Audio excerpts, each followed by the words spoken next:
What's up, everyone? How you guys doing? And it's that time of the month again, a new Spiral Abyss reset. And today we'll be going through some of the tips and tricks for this current rotation, as well as some gameplay footage of the teams that I use in this current cycle. So without further ado, let's begin. Alright, so as always, let's start off with the Abyssal Moon Blessing. Basically is that whenever you use your character's elemental skill that hits an opponent, it will count as 1 stack, and when you reach 3 stacks, you will unleash a shockwave. You can only trigger this every 0.9 seconds, but it's pretty easy to trigger this most of the time. So now going through the leyline disorders for the current floor 12, the first half we have an increase for elemental skill for cryo, while the second half has an increase for dendro elemental skill. This is obviously to show or to promote the characters like Escoffier and Kinish who will be coming in the second half. Now going through some of the enemies, personally, I felt that this was slightly more challenging, not in the sense that the enemies are harder, but it restricted your team counts a little bit. That being said, for today's showcase, you realize for the second half especially, with the Tenebrous Mimesis and also the Papilla, we actually have no Natlan characters in the roster. So we'll show the teams later, but going through the enemy list for Chamber 1 first half, we have 1 Aramite Stone Enchanter, followed by the Veteran Wind Operative, and for the second half, we have the Lava Dragon Statue, a new boss that came in 5.5. And then we come to Chamber 2, right? We have on the first half 5 enemies, 2 waves of Recon Max, and then we have the Perpetual Mechanical Array, a very old boss from Inazuma, and the second half is 2 waves 1 enemy each. Of the firstly the Tenebrous Mimesis, who is the Animal Helitro Rogue, and then followed by a Rune Guard variant. And lastly for Chamber 3, on the first half we do have the Rune Grader, fairly standard enemy, and also the Thundering Wild Manifestation for the second wave. And lastly, for the second half of the chamber, we do have the Tenebrous Papilla, who is obviously very infamous in the Genshin Spear for its reliance on certain mechanics. Now going through the team comps, all right, we do have a freeze team. Well, technically it's a freeze team, but we're using Ayato. In this team comp, we do have Escoffier, who's the new unit, as well as Sitlali for a full 5-star team comp. I could probably have used as you can see over here, probably use Mika for a little bit more relatability, but I did not build him. That being said, for the second half, we do have Clorinde, and with her, we do have Fischl, Chevrus, and Xiangling. Now, before I proceed on, as I'll show later, my Chevrus was a little bit bricked. I did fix my artifacts, but I actually had the wrong artifact, which meant I didn't get the 4-set bonus for the Noblesse Oblige. So I could probably have shaved off like 10 seconds on my runs. That being said, still cleared it, very, very nice timing. So you know what, we just showcase it and we'll go through the builds towards the end. Alright, so starting off with the Chamber 1 first half, we have 3 enemies. The first wave is an Aramite Stone Enchanter, just like with all Aramite elites. They summon a monster, in this case the Crocodile, that when on field gives him enhanced resistances. But by taking him out, you reduce the resistance of the Aramite Stone Soldier and also take some of his health away. Then we come on to the 2 Fatui Operatives. Alright, these guys do mark you with the Bond of Life. As you can see right over here, there is a little red arrow that appears right above of Farina, and this is a mark that shows that he's about to strike down with that attack. Now what happens is that when they strike you down, you will not only take damage, but also be marked with the Bond of Life. What this is basically like a health block that you have to get rid with excess healing. So for example, if the Bond of Life values at like 2k and you heal for 5k, you effectively only heal like 3k. So it's kind of a restrictor and also like a way of preventing like healing until you manage to heal over that amount. So yeah, with Escoffier, obviously that makes it quite easy because Escoffier has team-wide healing, not only clearing for herself, and then she just proceed on to attack them further. And at this point in time, it's pretty easy clearing, and then we're just like trying to save our cooldowns and abilities for the next wave. Alright, the second half is a solitary lava soldier. So the next enemy is a solitary lava dragon statue. This boss is apparently is new to Natlan, and he has this mechanic, as you see right over here. It's basically like a bar, I would say like a stamina bar that increases depending on what attacks you use. If you use pyro, it's about 6 points per attack. And then when you hit it with any other elements other than cryo or hydro, this will be 1 point. Now, if you use cryo or hydro, you actually reduce this bar. And why would you want to reduce this bar? Well, you reduce his resistances so that you hit harder.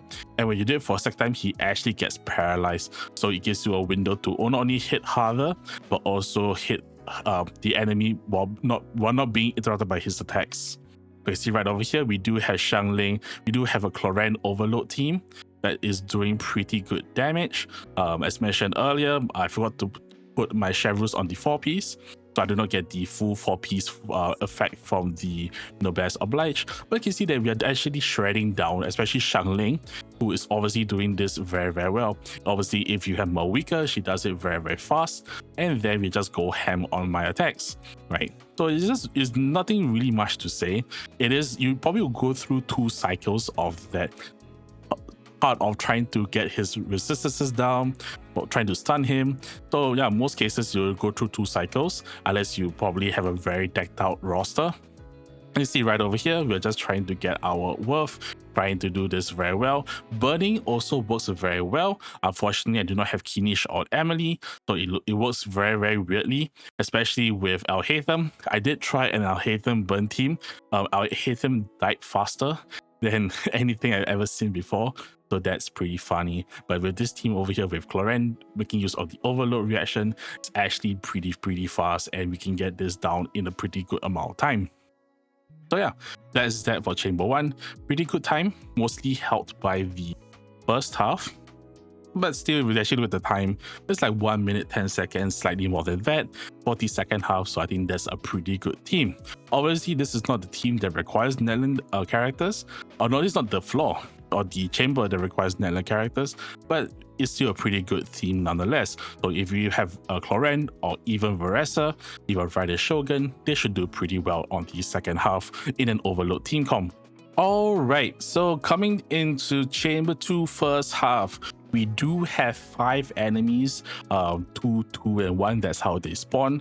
And going into the fight, the first wave spawns 2 of the Numa mechanical dogs, right? That obviously, if you have Usia characters, you can stun them. The same goes for the second wave as well, but they're fairly easy to dispatch, as is the second wave with the geological survey max. So now we're already into the last wave, and we have the perpetual mechanical array. So the main mechanic of this fight is that once he reaches below a certain health threshold, he starts to break himself apart.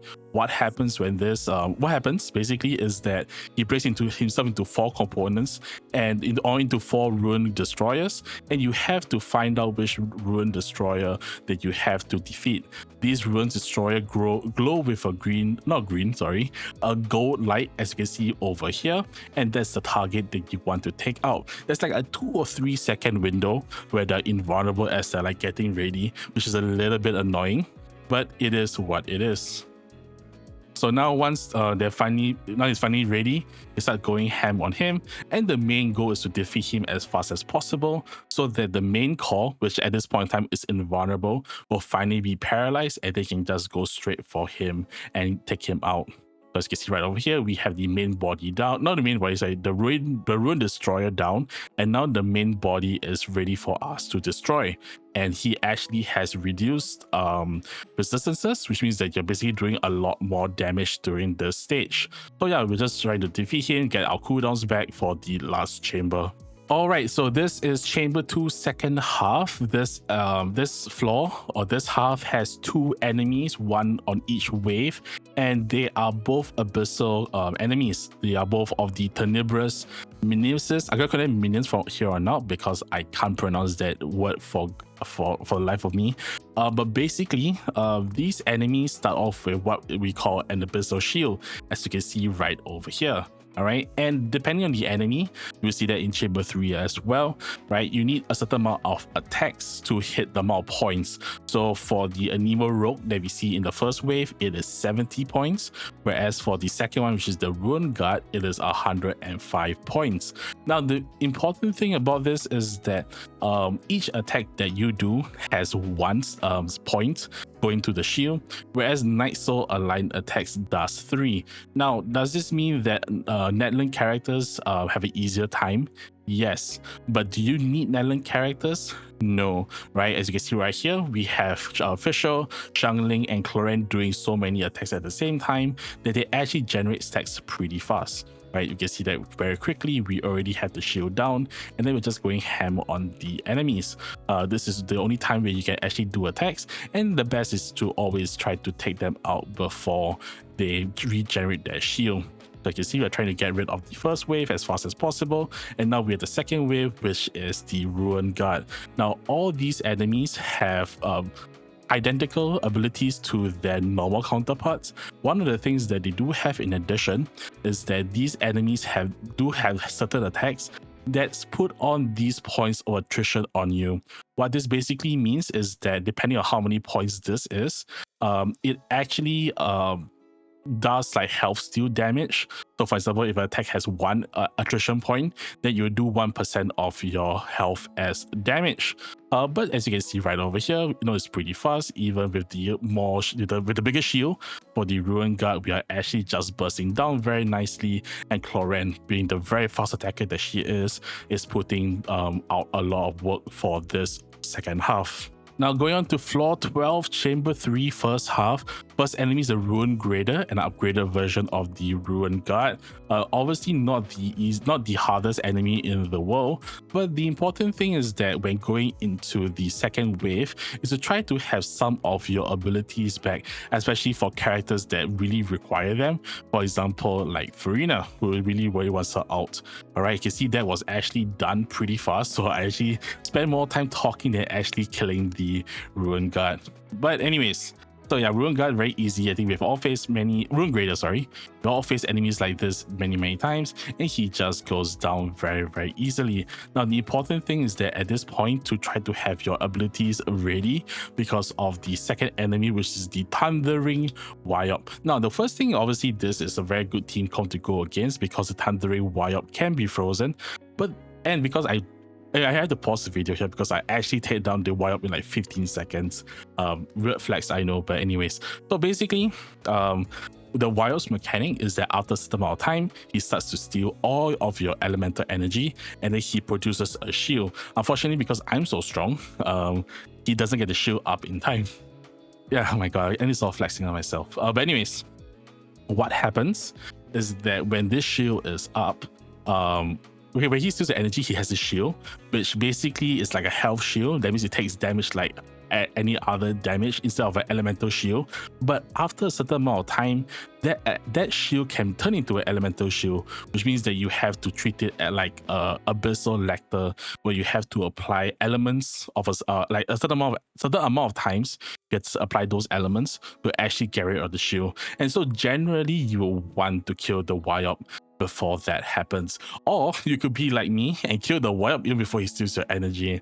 Yeah, he is actually pretty like frozen. Like he like if you have a free steam, he goes down like pretty easily. I'm not gonna lie, I've actually felt so bad for this guy because I took this guy out in like 36 seconds. I took the entire 2 enemies out in 36 seconds, which is pretty crazy. Yeah, I think chamber 3 first half is way easy. And as long as you remember to keep your energy for the second half and unleash them, because it's like a 5-second time grace. There's a 5-second grace for you to unleash your abilities. And then, if you have characters that are very dependent on like basics or even like elemental skills, then you will actually have a very good time against the enemy. All right, and the last half, the chamber 3 second half, we have the infamous Tenebrous Papilla. Now, the Tenebrous Papilla has the same mechanics as the minion version, where they have a Void Shield or Abyssal Shield, and basically you need same thing, 1 stack normally, or 1 point for every normal attack. and you have Night Soul attacks, it's basically 3 points. For this version, we have 72 points that we have to accumulate. So if you manage to do it pretty easily for the other halves, then for the second half, then you're going to have a pretty good time. Now, the one thing to take note is that the Tenebrous Papilla is trying to use his special attack.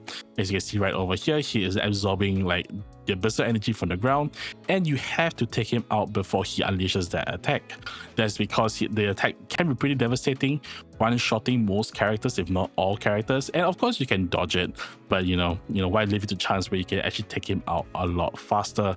He does have higher resistances before he is paralyzed, and of course, he gets tremendously reduced once you actually break the shield. You can see right over here, we're using the same team as always, trying to get the shield up as fast as we can. And once clorinde goes, it is pretty fast. Yep, that's it.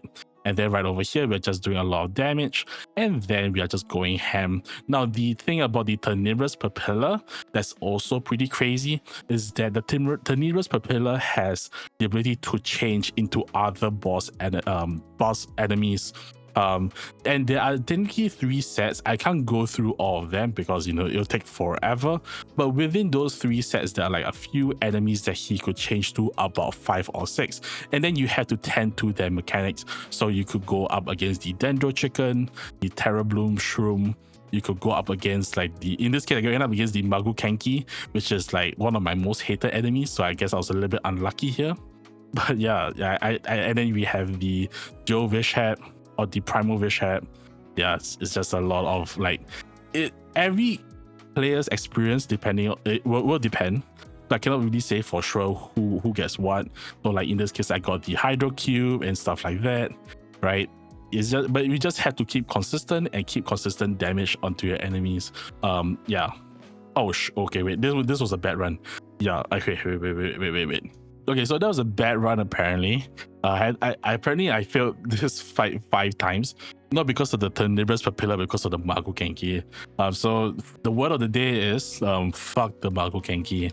That's not a word, but you get what I'm trying to say. Alright, so once again, just to show this off again, I'm just going to go through with a lot of attacks, and then we can use Chevrus to apply overload, and then clorinde goes in, goes ham, and then we're just going to do a lot of massive damage to the Tenebrous Papilla. Right, as you can see right over here, we're just doing a lot of damage. Very, very nice. Massive damage, especially with Special and Xiangling providing off your damage, and Chevrus not only supporting the team, but also healing as well. We do have a C6 Chevrus. You do get much better healing. Unfortunately, mine's only 4 stars, so that's that. But yeah, the Magu Kenki, not really my favorite enemy to fight against. I hate it every time I see in the Abyss. This guy, not really that bad. He just swipes at you, just like any other big beast. And then we also have the hypostasis, so that's also pretty fun. And then we go back to the Tenebrous Papilla after a while. And once again, as mentioned, once the Tenebrous Papilla puts his roots into the ground, be prepared to unleash a flurry of attacks so that you can actually break the Void Shield. And that also, as mentioned, provides a lot of elemental resistance shred because he gets reduced in his paralyzed state. So yeah, just go ham and try to take him out. You see right over here, really not like this guy sucks, man. This guy sucks. I hate this guy. You know what's funny? I think I hate the Magu Kenki more than Tenebrous Papilla. Maybe that's the case. Yeah, maybe it's just the Magu Kenki. Yeah, once again, word of the day, fuck the Magu Kenki. Anyways, I'll show you the live footage of what happened, and then we will talk about the artifacts going forward. All right, so starting off with Ayato. I think this is a similar build, but I'll just show it just for players who want to see it. I run C0 except for Farina. So basically, we're using Heart of Depth. I usually switch between Heart of Depth or Gladiators, but I don't find that much of a big difference in most teams. So that's how it usually goes. Farina obviously it's the same artifacts as always. It's just that I switched the sword to Favonius because my Escoffier does have a low energy, so I needed someone to battery. But that's that. So yeah, I mean, I was gonna run Escoffier on Favonius Lens, but in the end, I was like, Escoffier does hit pretty hard. So going through Escoffier, 88, 174, 127. She is on R5 Deathmatch, which obviously you get the second part of the passive for the most part. But even the first part, 32% is also pretty good.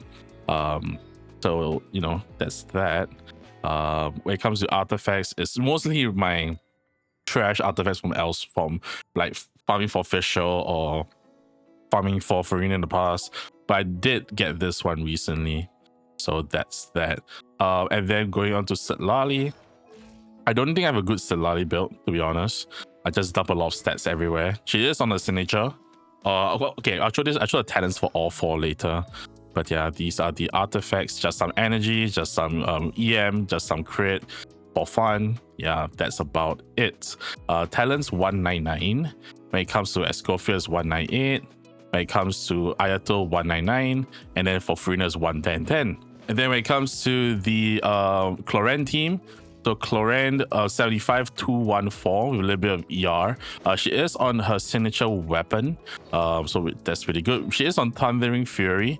Actually, I do think that if I ran the signature set, which is the Harmonic Whimsy, probably get better damage in accordance alongside with a weapon. But you know, it is what it is. I didn't want to like switch around artifacts because I was too lazy. But these are her stuff, still pretty decent overall. So yeah, that's that. 110.8 is her build. And then we have Fischl, which I cannot find. Fischl's right over here. Fischl's 112.9. These are her stats, 72-151. And then we have Stringless, and then also Golden Troop. So yeah, I am the biggest endorser of Golden Troop today. Yeah, that's how it is. But yeah, Golden Troop, you know, these are her stats. Obviously, they share between 3 characters.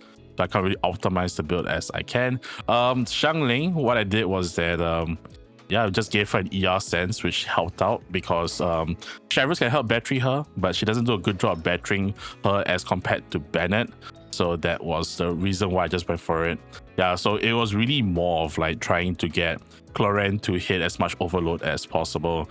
That being said, it is still a pretty decent stance with good substats nonetheless. And yeah, that's that. Talents 1-6-12. Yeah, for Vornius, obviously at Constellation 6. And then we go on to Chevreuse. First I have to mention C6, and we have C0. Chevreuse is at C4, which means that I do get access to the to this one, but it's not as consistent. Yeah, it's just very weird because you have to use the burst afterwards, right? You have to use the burst for it to work. And I'm also just apparently not even on the right. You know what? Yeah, not even on the right stuff. I probably should have used just used like this. Yeah, you know what? Hey.